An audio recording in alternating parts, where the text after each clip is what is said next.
Hello everybody, and welcome to episode 7 of my beginner's tutorial series for Factorio. I'm Icon, and this episode is a very special one for me, because now we're officially leaving the starter base territory. So we have now a small and compact starter base up and running. I really like this one. It's very minimalistic, but it covers all my needs that I need for the further expansion. We have all the machines, we have all the necessities, we have a rather low production speed, but it'll do. Now, from this episode on, we're going to focus onto our real goals for this series. So, like I have mentioned in the first episode, the goal of this series will be to launch a rocket into the space and officially win the game, or finish the tutorial, as Factorio players like to say. I'm not the one who made this up. It's really a common joke among Factorio players that your first rocket into space is finishing the tutorial, and that's what we're going to do here. So, it's very important for me to stress this out. You really should know what you're aiming for in this game. Every time you start up a new factory, you should already make up your mind what's your goal. Even if your goal is just beat that mod pack, or build a factory that can produce this and that in that amount of time, you really ought to have a goal. Otherwise, you don't know what you're building for, and you don't know how large or small you're supposed to build stuff. And that's by far one of the hardest parts about the game, and knowing your goals does help a lot. Or at least, it'll give you a hint where to aim at. So, we're just launching a rocket into space. Our goal's going to be achieved by building that rocket, but first, to build that rocket, we need to research that rocket. So we're going to need a base that has two components, so to say. One part of the base will be focused on science, building research packs for us so we can finally produce the actual rocket.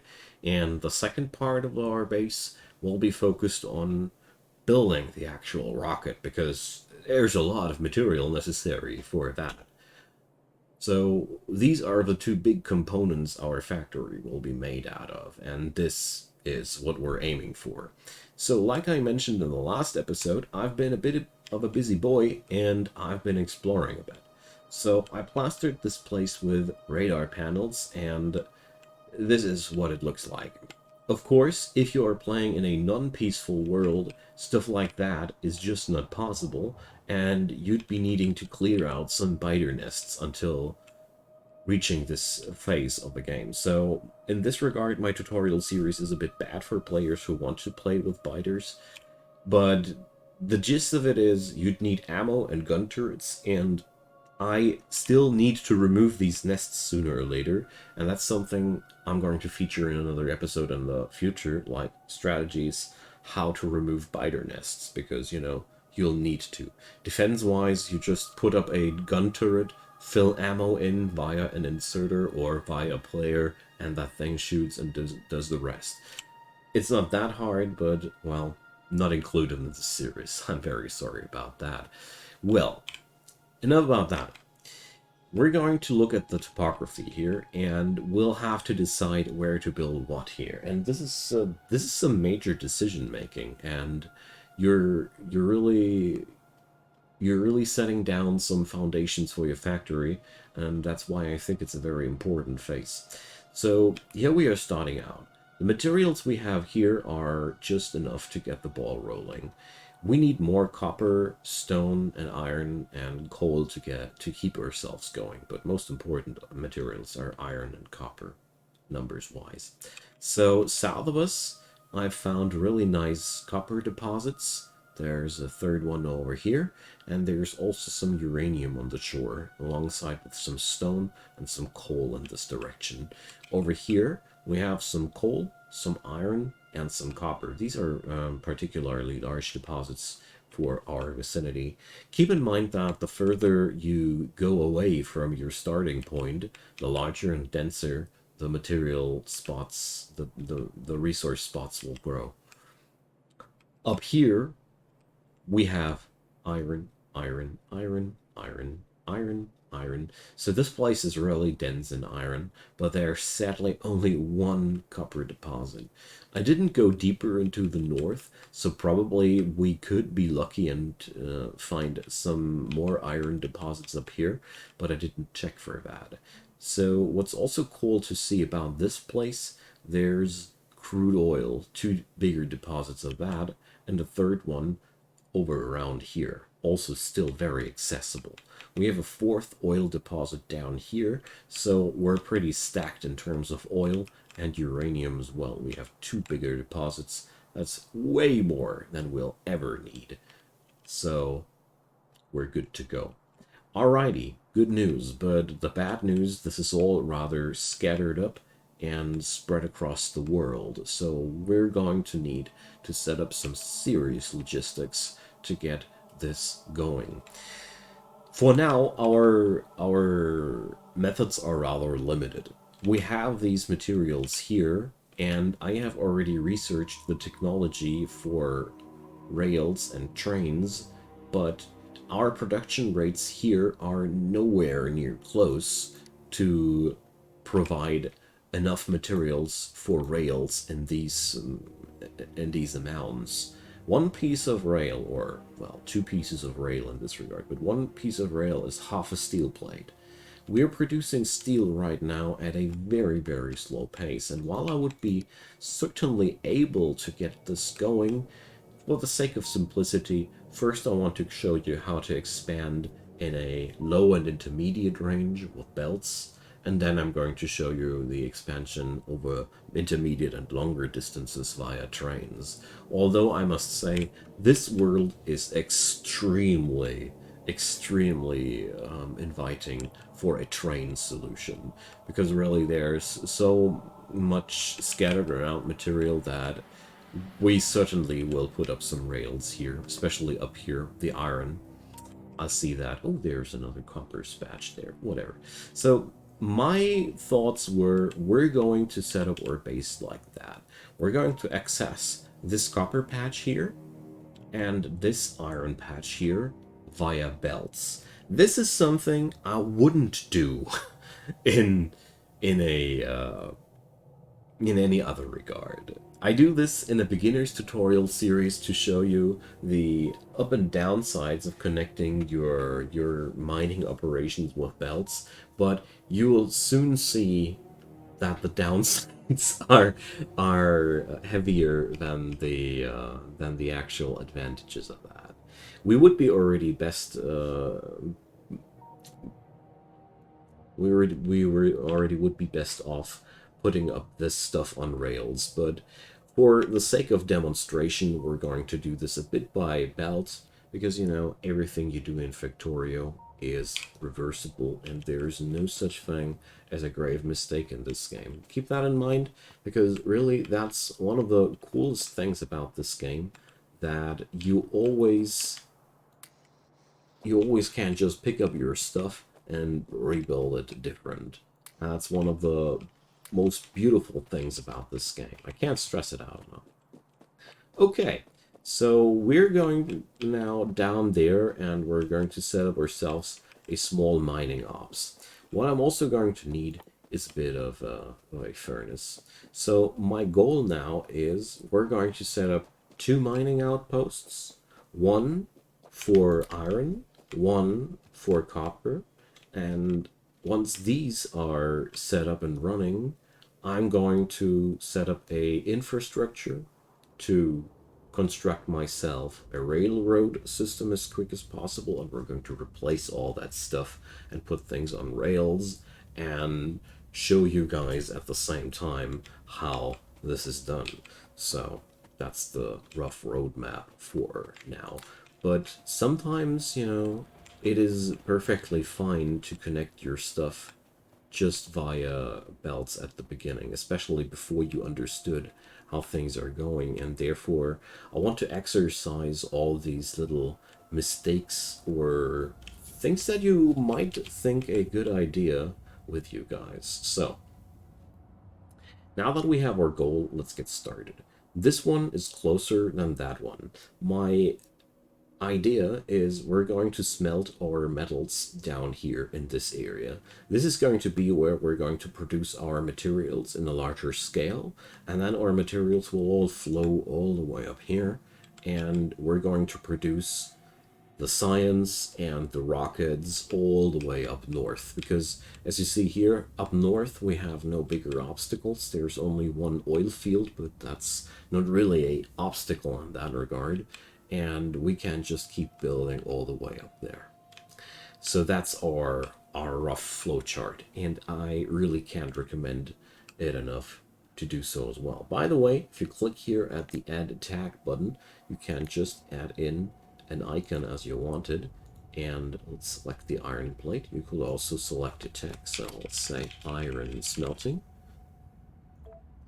and now we can put it down like here. Boom. And if you click it, you can also delete it or edit it. This way you can organize yourself a tad bit. Pretty cool stuff. And now we have to walk the walk. This is a uncomfortable thing, but we can't change the fact that we are really far out here, and that's pretty nasty. And because things like these are pretty annoying, we're going to be smart and work as smart as possible. So for example, we already know that we're going to smelt our stuff somewhere around here. So we're going to pick up our belt now, and even though it's not really, we can't ride the belt this time, you know, setting it up the other way around. We're already taking ourselves some work while we're traveling down there. You know, travel times are really long in this regard, and that's, for example, one reason why I would rather put this on a railroad system, because trains are just faster than belts. That's just how it is, and therefore I would really prefer to do it like that. But you know, there's one thing about belts: they're easy to understand. That's why we're using this system. But you can already see we're needing a really huge amount of belt here to just connect that.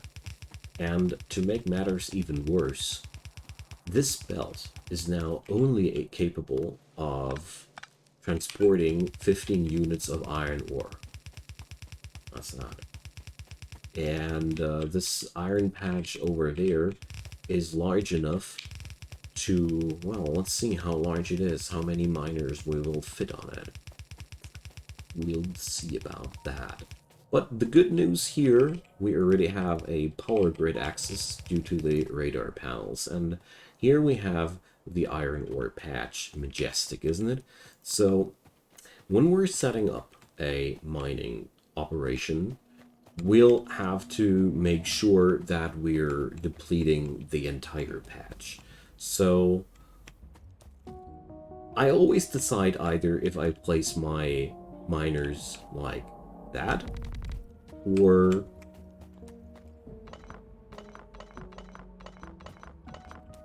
like that over a grid. Just as it seems fit for me in terms of mood, time of day, shape of the ore patch, mostly shape of the ore patch. In this scenario, I think going vertically is better than horizontally, because horizontally, I don't know, there's a couple of outliers here that, well, it's up to you. There's really no golden rule in that. The only real important thing is, after I'm done, I want to make sure that there's nothing here anymore. Oopsie. And if you are like me, you want to take care that these guys are aligned in a way that they aren't disjunctioned. I don't know. Sometimes I have these things. Lots of players can relate. So I'm just removing the power poles out of here for a sec. As outraged as they might be about that, these power poles. We need to connect it back though, otherwise we'll lose our radar coverage. But I just want to make sure that we don't have any Now we don't have any power poles in our way. Now, if we use our max rate calculator on these things now, we see that we're producing now 8 iron ore per second. It's quite easy to calculate that. Every miner produces 5 ore per second, so 0.5 ore per second. So that means to produce 15 ore per second, we need 30 miners. That's as easy as it is. What's not that easy, though, is you gotta keep in mind one thing. Each of these mining machines outputs its material on a certain side of the belt. So to say, you would want to have 15 machines aligned in a way that they are covering the right side of your belt, and 15 machines aligned that they would be covering the left side of your belt. Because that's almost impossible to achieve. My personal approach is looking something like that. I think that's a little bit too much. So that's 44 miners now. Well, that's for now. I'll leave it like that. So as you see here, we're producing now 22 units of iron ore per second, which is actually more than the yellow belt can tackle. Yes, but two things apply. First off, there will be mining machines in this grid running empty at some point, especially looking at these two guys.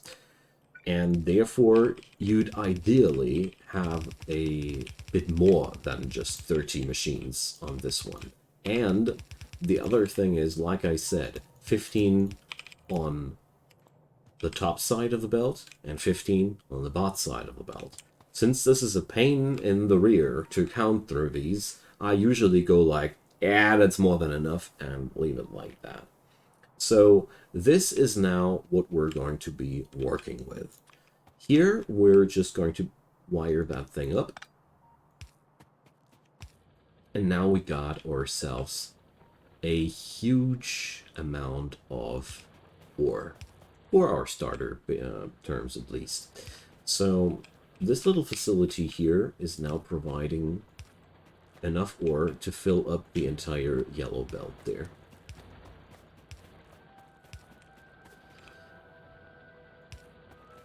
And it's transporting that stuff now merrily back home. Let's check out our map. So we have put up a insanely long transportation belt here this way. And what's even worse now in the long run for us, we would have to build up an entirely new belt for every further mining ops. That's really not efficient. We will end up with a spaghetti mess of 3 different belts that run all across the plains to feed our furnaces. That's not really efficient. We're going to accept that for now. It's okay. We're going to start out with that. My plan is to use the production of this belt specifically to produce steel with it. So we're going to end our problematic, like rail needs a lot of steel, by producing a lot of steel to get stuff on rails, because that's making things a lot more efficient in the near future. Because really, this is an atrocity in my personal understanding, especially since it's so hard to scale these things up. Of course, you could argue that you could upgrade this entire system with red belts, so it would be double that fast, but in the long run, this would be still not enough. Trains are just more powerful than that. Every cargo wagon can store 40, storage size 40. That means it's a container with 40 slots. That's 40 times 50. So you can transport that much ore in just one cargo wagon. Usually you can wire up 3 to 5 cargo wagons on one locomotive. No biggie. Therefore, your transportation will be a lot easier and a lot more effective than the stuff we're doing right now. I mean, while I keep explaining and explaining, that stuff is not even at our place here. So that's really quite an issue. But we'll tackle that issue. Since we are setting up a smelting operation, like I said before, we're going to need coal as well. So let's access that instead of muttering about the fact that our iron ore is not around. We can't even process it yet. So we already know how we produce iron ore and the like. That's not really anything new, but we haven't produced steel on a larger scale yet. So that's what we're going to do in this episode as well, because for steel you have a bit of a different layout that you're running with. So that's going to be an ideal thing to do with the remainder of this episode. And there's also lots of cliffs here around on the world. If they annoy you and you don't enjoy your cliffs, I do enjoy my cliffs, then you can also disable them in the game menu. And when you're generating your world, you can also generate a world without cliffs.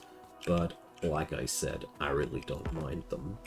There is later down the road an item we can craft, a certain type of explosives, to get rid of these. So we can ultimately relieve ourselves of that problem. So we're going to make the same thing just like we did there before. When it comes down to coal for smelting operations, you don't need that much coal comparatively. Comparatively, you really need a rather small amount compared to the amount of ore you're processing. So we're going to set up something like this, and this will be most likely enough coal for the remainder of the run in terms of smelting. So we ain't got no power on these yet, of course.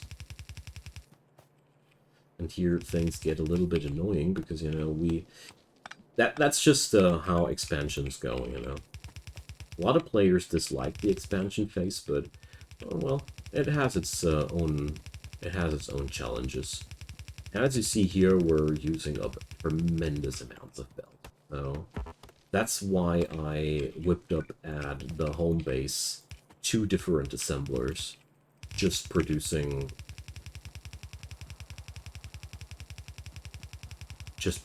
belts for me, because I knew what was coming towards us. Alrighty. I'm letting this run alongside because I really like when these things are compactified, bundled together, so to say. But I also love to leave a blank space in between, so it's easier to split something off, for example. The moment you have, like, 3 belts running alongside each other, it's all tidy and nice, but it's also harder to manipulate something when you need to access, for example, the middle one of those belts. That's why I like to leave 1 blank space in between. It sure does look a lot neater, though, if you don't. That's one thing I certainly gotta admit. So let's wire this machinery here up. That's one of the things that's really a bit annoying about about having to expand there. You really have to do a lot of walking again and again. But luckily these days we have better power poles, so at least we don't need to put up that many power poles this time. Especially the medium power poles are real bros, you know. They're just super powerful. You need way less material, and you get way much more done. There we go. The small power poles, I find it almost impossible to do something neat and tidy in terms of electrical wiring with these small power poles. The medium electric poles, though, they're cool. You can work out with them. Okay, so Now, off to the last topic for today. Let's talk about steel production. I'm going to whip up a small scale steel production now, and I'm going to multiply that into a full blown, full ratioed column between the episodes, because this episode doesn't have too much time left. I just want to introduce the concept of steel production here because it works different, a lot different than iron production. So first off, let's get into the Helmut planner and let's check out steel here. Just want to show you how it works. So if I remember correctly, it's 3.5, isn't it? Great. So here we have it. Here's the weird thing about steel. We get 3 units of steel per second out of 15 iron plates per second. When we check this out, this means that we need 15 iron ore to produce 15 iron plates, and these 15 iron plates will be condensed into 3 steel plates per second. So that's how it goes. The cool thing about this, though, is iron and steel. As you see here, we need 48 furnaces for the iron production, and we need 48 furnaces for the steel production, and we're going to make use of this fact. So we're going to pipe up the iron ore like that, and let's put down one furnace here and bring up one inserter. So this furnace now will cook up iron ore for us, iron plates for us. But unlike before, we're going to set up a second volley of these guys, and this, well, we're going to put it into action. It's way better to explain things in movement as soon as I have found a power pole that I can hijack. So let's bring up power. But I guess you might have already got the picture here. We're just going to transport the iron plate directly from furnace to furnace. That's the idea behind that. Let's whip out the power poles.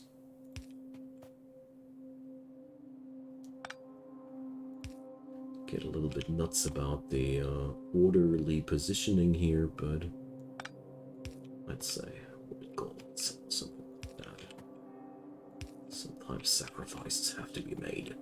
So we now have one issue, though. We need coal on these guys and coal on these guys. That's why we're going to run with a splitter.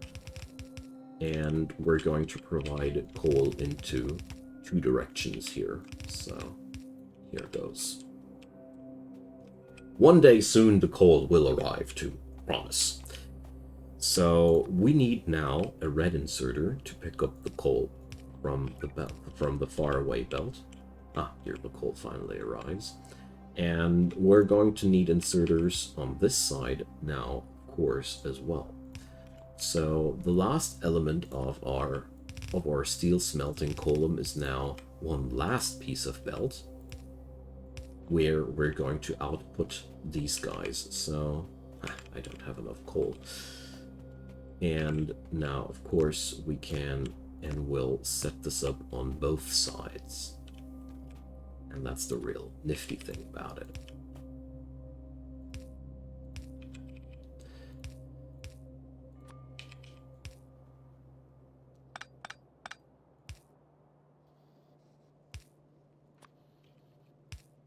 All right. Now these dudes are getting their materials in. And as soon as enough iron plates are finally produced, we are producing our steel.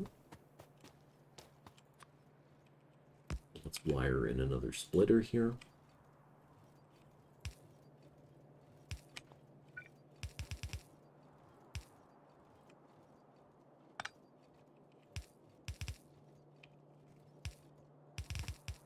And here produce our coal.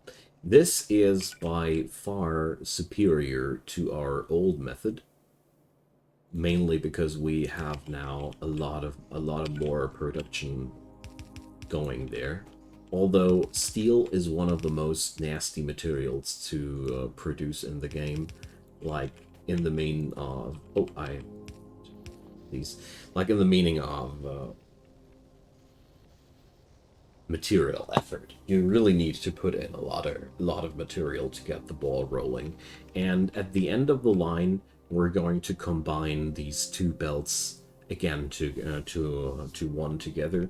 And the longer run, Control C to give you the idea, and the long run, this thing will now go like this. There's going to be 24 on this side and 24 on that side. So this is going to be the entire facility. I'm going to set up this entire facility between the episodes because I don't want to bore you guys with setting up that thing. And as soon as this is set up, we're going to hop into the next episode and see what'll happen down the road there. I'm not entirely sure where I'm going to head in the next episode, whether or not I'm going to go... Well, I think we're going to go through the crafting process of rails as well, but I'm not too sure about that. I really have to think a while about that. Because one thing's for sure, and I think you guys totally understand that, we don't want to access the entirety of this iron ore like this. This is nice and neat to get the ball rolling with the steel production, so we get everything we need for ourselves. For the time being, all that steel will flow up here through the starter base so it can power up our production lines, but in the longer terms, we don't want the ball to roll like that.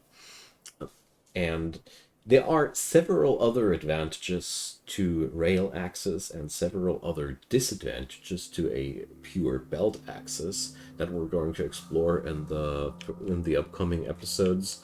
And another thing about the upcoming rail topic, I'm going to do one basic rail topic where we're going to do very, very basic rail concepts which you can apply even without using railroad signals at all.